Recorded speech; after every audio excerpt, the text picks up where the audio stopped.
How can one man's ideas come to form the countless slaughter of his fellow countrymen? How would you feel if you saw your neighbors thrown from their homes and killed? My name is Merrick Crocker, and the purpose of my speech today is to inform you how and why the Holocaust happened, and how we can prevent it from happening in the future. For my first point, I want to touch on what the word Holocaust means. The word derives from the Greek roots holos, meaning whole, and kostos, meaning burned. A quick Google search will say that it is death on a massive scale, usually by fire. Hitler did just that. Mass graves, the camps, the pits of burning innocents. Hitler and his endeavors had some 6 million Jews and 5 million non-Jews killed. I'd like to take a second and ask you to quantify that number. It's impossible. So how was he able to do this? After World War I, Germany experienced a Great Depression. And as a soldier in that war, Hitler saw the struggling of his country and looked for a way to counteract it.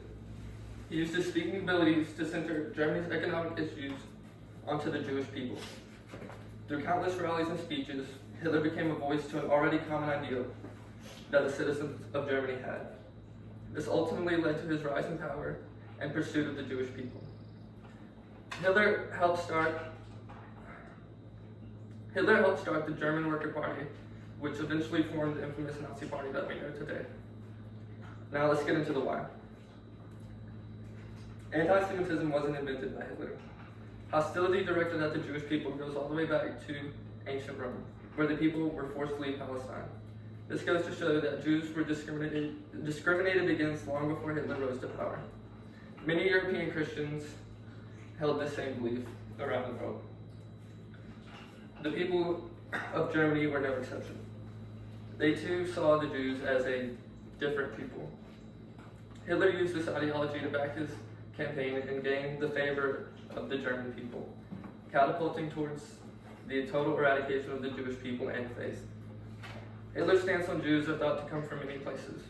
He was known to be influenced by 2 Austrian politicians, Hitler being Austrian himself, who believed Jews could never be real citizens. One of them was a mayor that exemplified the ability of anti-Semitics to reform society.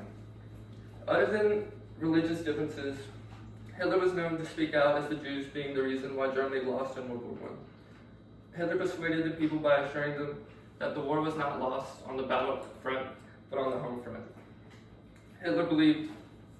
He blamed the Jews. Hitler believed the eradication of the Jews would bring about a pure race, which he referred to as Aryan, and then the expansion of that race around the world. So why should we not forget? Well, to put simply, so history doesn't repeat itself. So that nobody or no people have to go through the onslaught of horror, which was the Holocaust. The horror of losing entire families, entire communities, and an entire people. To understand the Holocaust, we must understand how evil hides in plain sight, how being a bystander to evil is evil itself. Through knowledge of these events that transpired, we can better protect ourselves and our future.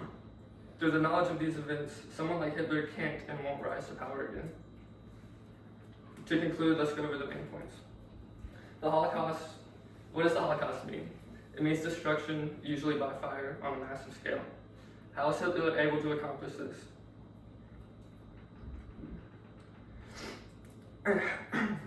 And how can we prevent it?